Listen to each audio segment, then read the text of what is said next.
Dubai में इस वक्त पाकिस्तानियों से ज़्यादा इंडियंस भी रह रहे हैं, उनके लिए कोई ऐसा लॉ नहीं बनाया गया, मतलब उनकी एजुकेशन क्वालिटी भी अच्छी है और वहाँ पर उनका काम भी अच्छे हैं।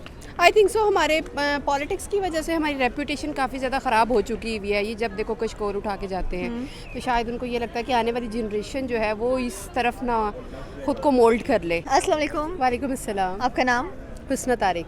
हुस्ना, मेरा आज का सवाल ये है कि अगर हम दुबई की बात करें तो वहाँ पर जितने भी पाकिस्तानी इस वक्त रह रहे हैं उनसे ये कहा गया है कि आप अपने बच्चों को अच्छी क्वालिटी की एजुकेशन दें, अगर तालीम नहीं दे सकते तो आपको डिपोर्ट कर दिया जाएगा, ऐसा क्यों? ऐसा क्यों? क्योंकि बच्चे जो हैं आने वाली कौम का मामा मुस्तकबिल होते हैं, फ्यूचर होते हैं, तो अगर उनको ही अच्छे से आप नहीं करोगे तो फिर आगे कल को क्या होगा? जो आज हम भुगत रहे हैं, हमारे पिछलों का किया हुआ हम लोग भुगत रहे हैं, अब हमारी आने वाली जो जनरेशन होगी वो भी उनको न जाने आगे कितनी जनरेशन्स हैं जो पिछले कियों को भुगतेंगी। तो शायद इसका तो सिर्फ दुबई में नहीं, ऑल अराउंड द वर्ल्ड ये होना चाहिए कि आने वाली जनरेशन को अच्छा दो ताकि बाद में अच्छा मिले। बाद में ये rules and regulations and laws सिर्फ पाकिस्तानियों के लिए ही क्यों है? क्योंकि अगर देखा जाए तो दुबई में इस वक्त पाकिस्तानियों से ज़्यादा इंडियंस भी रह रहे हैं, उनके लिए कोई ऐसा लॉ नहीं बनाया गया, मतलब उनकी एजुकेशन क्वालिटी भी अच्छी है और वहाँ पर उनका काम भी अच्छे हैं। आई थिंक सो हमारे पॉलिटिक्स की वजह से हमारी रेपुटेशन काफ़ी ज़्यादा ख़राब हो चुकी हुई है। ये जब देखो कुछ कोर उठा के जाते हैं तो शायद उनको ये लगता है कि आने वाली जनरेशन जो है वो इस तरफ ना खुद को मोल्ड कर ले। तो आई थिंक ज़रूरत है। तो पाकिस्तान का एजुकेशन सिस्टम आपको क्या लगता है कब तक दुरुस्त होगा, कब तक हमें भी ये पता चलेगा कि भाई हमारे मुल्क में से भी जो लोग हैं वो प्राइम मिनिस्टर प्रेसिडेंट्स की सीट्स पर बैठे हुए हैं, दूसरे मुल्कों के अंदर और सीईओज बैठे हुए हैं? नहीं, मेरा नहीं ख्याल कि कभी इनका ठीक होगा जब तक कि ये खुद ना ठीक करेंगे, क्योंकि अभी ये खुद नहीं ठीक करना चाह रहे। अगर आप अपर क्लास में देखें वहाँ स्कूल का जो कोर्स है वो कुछ और है, लोअर क्लास में देखें कुछ और है, गवर्नमेंट स्कूल्स जो हैं वहाँ कुछ और है। तो सबसे पहले ये आपस में ही हमारी पार्टीशन की हुई कि वो मिलके बैठने नहीं दे रहे, तो हम वन नेशन तो है ही नहीं। ये सो कॉल्ड वन नेशन जो बनाई हुई है इन्होंने, ये सिर्फ लफ्जी बमबारी है जो करते हैं खुश करने के लिए। तो सबसे पहले इनको चाहिए कि जो कोर्स है वो एक करें। कोर्स एक तो नहीं हो सकता, क्योंकि देखा जाए तो पाकिस्तान में जो एजुकेशन है उसको एक बिजनेस बनाया गया हुआ है, वो बिजनेस के तहत पर चलती है। अगर कोर्स एक बना दिया जाएगा तो फिर सारे स्टूडेंट्स का क्या होगा, और स्पेशली जो हमारे जो टीचर्स हमें पढ़ाते हैं या जो लोग इसको डील करें उनका क्या बनेगा? देखिए हम बीइंग अ मुस्लिम अगर मैं बात करूं तो हमारे पास एक किताब है जिसको हम पढ़ते हैं, वो छोटा है बड़ा है जैसा भी है, वो स्याह है सफ़ेद है, किसी भी चीज़ का फ़र्क किए बगैर एक किताब है। जब ऊपर वाले ने एक किताब दे दी है नॉलेज गेन करने के लिए, तो हम दुनिया वाले क्यों नहीं एक किताब एक कोर्स जो है रिप्रेजेंट करें कि आने वालों को जो है वो अच्छे से फैसिलिटेट करे। हम लोगों ने बंटवारे तो खुद किए हुए, खराबियाँ खुद की हुई, और ये चाहते ही नहीं कि मिल के बैठें कभी और हम वन नेशन बने। तभी तो ये रूल करेंगे हम पर, जब हमें जब मिलकर बैठ गए तो फिर ये रूल नहीं कर सकेंगे। बिल्कुल। Okay, thank you so much. वालेकुम सलाम। आपका नाम? इमरान अमजद। इमरान, मेरा आज का सवाल ये है कि अगर हम दुबई की बात करें तो वहाँ पर जो पाकिस्तानी रह रहे हैं उनके लिए एक रूल बनाया गया कि आप अपने बच्चों को अच्छी तालीम दें, अगर नहीं देंगे तो आपको डिपोर्ट कर दिया जाएगा। तो इसके बारे में आप क्या कहना चाहते हैं? इसके बारे में ये कहना चाहूँगा कि बहुत अच्छी उनकी बात है ये, क्योंकि अगर हमारे बच्चे नहीं पढ़ेंगे तो आगे कंट्री का फ्यूचर क्या होगा। जैसे कि आप देख सकते हैं अभी भी जो हिसाब है, हमारे जो बड़े थे वो कोई नहीं इनमें से पढ़ा, जिसकी वजह से आज देख लें सारा क्या हो रहा है हमारे कंट्री में। तो अगर हमारे यही बच्चे जो होंगे पढ़े लिखे होंगे, बड़े होकर फ्यूचर पाकिस्तान का यही बनेंगे, तो मैं तो कहूँगा बहुत बेहतरीन ये सीन उन्होंने किया है। इस तरह का अगर पाकिस्तान में भी हो जाए ना कि हर बच्चा पढ़े तो बहुत बेहतर है, क्योंकि अगर पाकिस्तान में नहीं कोई रहना चाहता तो बंदा बाहर भी जा सकता है, बाहर भी बहुत सारी अपॉर्चुनिटीज़ हैं बनने के लिए।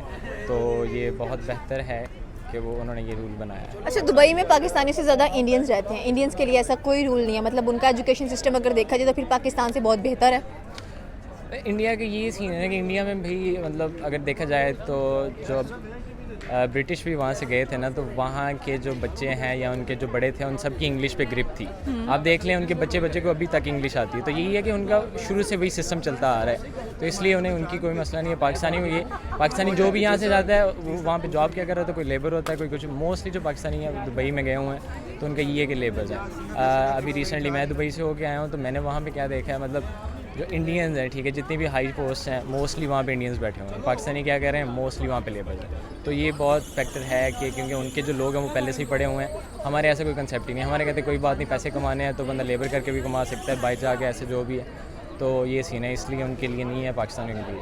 मतलब कसूर फिर हमारे यहाँ पर तालीमी निज़ाम का ही है कि वहाँ पर जाकर भी हम लोग वैसे ही करें और यहाँ पर भी वैसे ही रह रहे हैं। ये इसमें तलीमी निज़ाम के बारे को भी कुछ नहीं कह सकते, मतलब जब आपको इस तरह का आइडिया ही नहीं है, मतलब जैसे कि आप कहते हैं जी स्कूल्स में टैबलेट्स होने चाहिए, ये है वो है, इस तरह के सीन है, तो आपके बच्चे भी तो उस तरह के होना।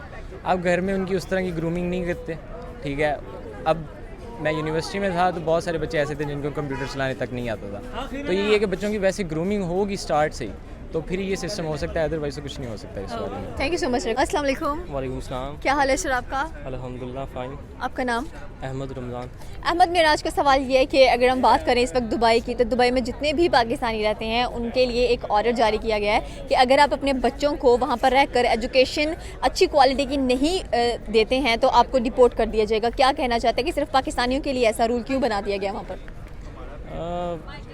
पाकिस्तानी के लिए सिर्फ ऐसा रूल क्यों बना दिया गया? क्योंकि एक फ़र्स्ट ऑफ ऑल तो जो वहाँ का एजुकेशन सिस्टम है वो बहुत ही एक्सपेंसिव है। मोस्टली जो होते हैं कि हमारे पाकिस्तानी होते हैं वो मोस्टली वहाँ के मतलब मजदूरी कर रहे होते हैं या छोटी छोटी जॉब्स कर रहे होते हैं जो हार्डली अपने एक्सपेंसेस बेयर कर रहे होते हैं, तो उनके लिए ये पॉसिबल नहीं होता कि मतलब महंगी महंगी एजुकेशन अपने बच्चों के लिए अफोर्ड कर सकें। So that's why I think they can't bear this. तो इंडिया को क्यों नहीं है? वो भी तो वहाँ रहते हैं, दुबई के अंदर सबसे ज़्यादा रहते भी इंडियंस हैं वहाँ पर, उनके लिए ऐसा कोई रूल नहीं बनाया गया? बस इंडिया की आप देखिए ना, एजुकेशन सिस्टम हमसे पहले भी बेटर है। हमारा जो एजुकेशन सिस्टम है वो बिलीव ही नहीं करते हैं दुबई वाले। आप देखें, आप मल्टी नेशनल कंपनीज़ हो गई, गूगल हो गया, ये जो जितने भी हो गए ना, वहाँ के जो एम्प्लॉयज़ हैं ना वो मोस्टली इंडियंस ही होते हैं। हमारी कोई इक्का दुक्का ही होता है जो अच्छा मतलब स्किल जिसके पास हो वो आगे बढ़ जाता है और अच्छी अच्छी कंपनी में जॉब करता है। अदरवाइज़ जो इंडियंस हैं वो टेक्नोलॉजी में हो गया, एजुकेशन वाइज हो गया, वो हमसे बहुत आ गया। तो आई think it's one of the most occurring reason. वो हमसे बहुत ज़्यादा आ गया। आपने कहा टेक्नोलॉजी वगैरह में एजुकेशन क्वालिटी भी उनकी अच्छी है, तो हमारी एजुकेशन क्वालिटी कब तक कह लें कि इम्प्रूव होगी? क्योंकि मल्टीनेशनल कंपनीज़ के अंदर भी वो बैठे हुए हैं, प्राइम मिनिस्टर, प्रेसिडेंट्स, हर जगह पे हमें इंडियंस नज़र आते हैं। पाकिस्तानी कब तक नज़र आएंगे एंड पाकिस्तानी कब तक अपनी एजुकेशन क्वालिटी को इम्प्रूव करेंगे? देखिए ना, अगर हमारे मुल्क में पता क्या सिखाया जाता है एजुकेशन में, हमारे मुल्क में ये कहा जाता है कि आपने पढ़ना है। पढ़ना किस लिए? नौकरी के लिए। हमारे मुल्क में ये नहीं होता कि हम चलो पढ़ रहे हैं कि हम किसी स्किल के लिए, या हम अपना बिजनेस डेवलप करेंगे, या हम अपना ही एक सेटअप बनाएंगे। नहीं, हमारे में मतलब जो स्टूडेंट होते हैं ना, उनका गोल ये नहीं होता कि हम किसी मल्टी नेशनल कंपनी में जॉब लें या उनको टारगेट रखें। हमारा क्या होता है कि जी ग्रेजुएशन करनी है, ग्रेजुएशन के बाद ना कोई गवर्नमेंट जॉब ढूंढनी है, जिसके बाद क्या कहते हैं रिटायरमेंट के बाद हमें मंथली आता रहे, सुकून से हम मर भी सकें, तो ये चीज़ें होती हैं। सो आई थिंक जब तक हम मतलब अपना एजुकेशन का गोल जो वो नहीं रखेंगे कि हमने स्किल सीखनी है, एजुकेशन का मतलब ये नहीं कि नौकरी के लिए सिर्फ एजुकेशन हासिल करनी है, हमने अपने अंदर बेटरमेंट लानी है। तो ये चीज़ें जब तक हमारे एजुकेशन सिस्टम में नहीं लाई जाएंगी ना, तब तक I think it's not possible to improve. Thank you so much sir. अस्सलाम वालेकुम। वालेकुम अस्सलाम। आपका नाम? मोहम्मद बाबर। मोहम्मद बाबर, मेरा आज का सवाल ये है कि अगर हम पाकिस्तान की बात करें या कह लें कि दुबई की बात करें, तो वहाँ पे काफ़ी ज़्यादा पाकिस्तानी रहते हैं। वहाँ पर पाकिस्तानियों से कहा जा रहा है कि अगर आप अपने बच्चों को अच्छी तालीम नहीं दे सकती हैं इस मुल्क में रहते हुए, तो आपको यहाँ से वापस भेज दिया जाएगा, डिपोर्ट कर दिया जाएगा। ऐसा रूल क्यों बना दिया गया पाकिस्तानियों के लिए वहाँ पर, स्पेशली तालीम को लेकर? दुबई में तालीम को लेकर अब मे भी, क्योंकि हमारे जो बेसिकली जो दुबई में या जहाँ पे ना जो भी लोग विज़िट करते हैं वो बेसिकली हमारे जो मिडिल क्लास से जो लोअर क्लास के लोग होते हैं, ठीक है, ज़्यादातर, ठीक है, मतलब बहुत ज़्यादा प्रोफेशनल लोग जो होते हैं वो इस तरह वहाँ पे इन सिटी मतलब इन कंट्रीज़ में जो है नहीं जाते। तो वो मे भी इस वजह से एक ऐसा ट्रेंड क्रिएट हो गया वहाँ पे कि लोग जो होते हैं वो अनपढ़, क्योंकि ज़्यादातर जो लेबर टाइप के लोग होते हैं ना, लेबर वगैरह के लिए वो लोग ही इन जगहों पे जाते हैं, और या बहुत हाई क्लास के लोग होते हैं, ठीक है, वो फिर उस काउंट में नहीं आते। तो मेरे ख्याल में इस तरह अब जैसे एजुकेशन के लिए भी जो हमारे PhD स्कॉलर्स होते हैं जो MS वगैरह करने जाते हैं, वो UK साइड पे ज़्यादा लोग जाते हैं, ठीक है, प्रेफर करते हैं उन जगहों पे। तो दुबई तो ये है कि एक मेरे ख्याल में एक जो गल्फ़ साइड है वहाँ पे ज़्यादातर यही लोग जो हमारे बाहर जाते हैं, जो ज़्यादातर विलेजेस के और गांव वगैरह के इस जगह के लोग होते हैं। तो इस वजह से मे भी वो इस तरह का ट्रेंड क्रिएट हो गया कि यार इस टाइप का, मतलब कि यहाँ पे ज़्यादा वो नहीं होते लोग। अच्छा, दुबई में आपने कहा कि वहाँ पर ज़्यादा लेबर लोग जाते हैं पाकिस्तान को लेकर, लेकिन अगर हम इंडिया की बात करें तो पाकिस्तानी से ज़्यादा इंडियंस दुबई में मौजूद होते हैं, वहाँ पर वो लोग काम कर रहे होते हैं। उनके लिए ऐसा कोई रूल असूल नहीं बनाया गया, इसकी क्या वजूहत हैं? वो ये भी हो सकता है कि क्योंकि पाकिस्तान का इस टाइम पे एक इंटरनेशनली जो एक इमेज जो बिल्टअप हो चुका है वो आपको पता ही है। तो क्योंकि हमारे जो पॉलिटिशियंस हैं, ठीक है, वो हम लोग इस तरह रिप्रेजेंट नहीं कर सके कंट्री को, ठीक है। मैं थोड़ा सा एज देना चाहूँगा PTI को, क्योंकि इमरान खान की वजह से उसका क्योंकि एक दुनिया में एक मकबूलियत थी, उस बंदे की, तो उसकी वजह से जो है एक इंटरनेशनली एक पाकिस्तान का अच्छा मतलब इमेज बिल्ड हुआ था। आपको नहीं लगता कि ये सारा इस वजह से हो रहा है कि हमारा जो तालीमी निज़ाम है वो यहाँ पर भी ठीक नहीं है? अगर हम इंडिया की बात करें तो उनके लोग देखें, CEOs बैठे हुए हैं, गूगल का देख लें, स्टारबक्स का देख लें, हर जगह पर। हम क्यों नहीं है इन जगह पर? हमारा तालीमी निज़ाम उनको कम्पीट क्यों नहीं कर पा रहा? बिल्कुल, ये एक आपने अच्छा पॉइंट बताया कि पाकिस्तान की जो यूनिवर्सिटीज़ हैं बेसिकली हमें इन चीज़ों पे काम करना चाहिए। हमारे जो प्रोफेसर्स हैं, जो बहुत अच्छे मतलब जो प्रोफेसर्स होते हैं, जो हमारे HODs होते हैं, वो ज़्यादातर आप देखें तो बाहर की कंट्रीज़ में सर्व कर रहे होते हैं, वो पाकिस्तान में है ही नहीं। तो मेरे ख्याल में एजुकेशन का सिस्टम हमें ऐसा करना चाहिए। अब हर बंदा जो है किसी बच्चे को आजकल ये पता नहीं होता कि यार उसने कौन सी डिग्री करनी है, ठीक है, ज़्यादा सब कोई इंजीनियरिंग के पीछे भाग रहा है, कोई किसके पीछे। हालांकि जॉब्स पाकिस्तान में उस चीज़ की है नहीं, इंडस्ट्रीज़ पाकिस्तान में उस लेवल की है नहीं।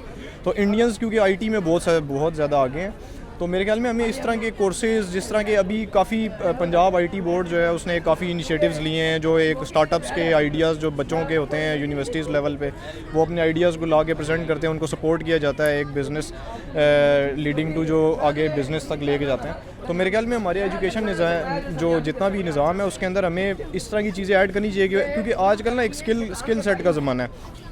तो आप किसी भी अगर जो कंपनी में जाते हैं, इंटरव्यू देते हैं, तो वो आपसे ये नहीं पूछते यार आपकी डिग्री क्या है, ठीक है, सारा कुछ वो स्किल सेट की बेसिस पे बात कर रहे होते हैं कि आपका अब जैसे मैं सॉफ्टवेयर इंजीनियर हूँ, ठीक है, तो हमारी फील्ड के अंदर मैंने देखा है कि बैचलर्स भी होते हैं और इवन के FA लेवल के लोग भी होते हैं, बट उन्होंने कोर्सेज़ किए हैं डिफरेंट, जिसकी वजह से वो काम जानते हैं सारा कुछ।